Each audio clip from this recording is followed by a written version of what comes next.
সাক্ষ্যদীপ বাবু ফোনে উর্মির বিউটি কন্টেস্ট্যান্টের কথা তুললে তখনই দীপা উর্মির হাত থেকে ফোনটা নিয়ে কথাটা ঘুরিয়ে দেয়। এরপর উর্মির হাতে ফোনটা দিলে সাক্ষ্যদীপ বাবু উর্মিকে কংগ্রাচুলেশনস বলে ফোনটা রেখে দেয়। পরের দিন সকালবেলায় উর্মি দীপাকে সঙ্গে করে নিয়ে অডিশন দিতে আসে। তারপর সেখানকার অ্যাঙ্কার অ্যানাউন্স করে যে বিয়ের পর সব মেয়েদের সমস্ত কিছু মানিয়ে ব্যালেন্স করে চলতে হয়। সেই কথা মাথায় রেখে আজ এই কম্পিটিশনের আয়োজন করা হয়েছে। যে সিলেক্ট হবে তার পিকচার ম্যাগাজিনের ছাপা হবে। তারপর অডিশন রাউন্ড শুরু হয়ে যায়। এরপর জাজেসরা উর্মি আর রিয়ার মধ্যে উর্মিকে সিলেক্ট করলে রিয়া বলে, এই জাজমেন্ট আমি মানি না। ওনার দিদি এই শোটাকে স্পন্সর করেছে, তাই বোনকে জেতানো হয়েছে। এ কথা শুনে উর্মি বলে, এই কথা সত্যি? দীপা বলে, আমি শুধু স্পন্সর করেছি, তাতে অন্যায়ের কি আছে? কথায় কথায় রিয়া বলে, এটা তো ম্যারিড উম্যানদের শো, ওনার তো বাচ্চাও আছে।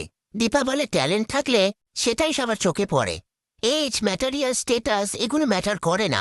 তারপর জাজেসরাও রিয়াকে বলে যে আমরা ওনার কনফিডেন্স দেখে ওনাকে সিলেক্ট করেছি।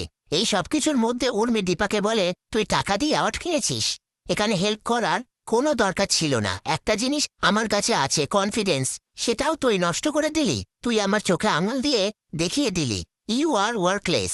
দীপা বলে, আমার কথাটা শুন। কিন্তু উর্মি কোনো কথা না শুনে সেখান থেকে চলে যায়। এরপর জয় দীপাকে বলে, তুমি তো সবার জন্যই সবকিছু করো, এটা না করলেও পারতে। এই বলে সেখান থেকে চলে যায়।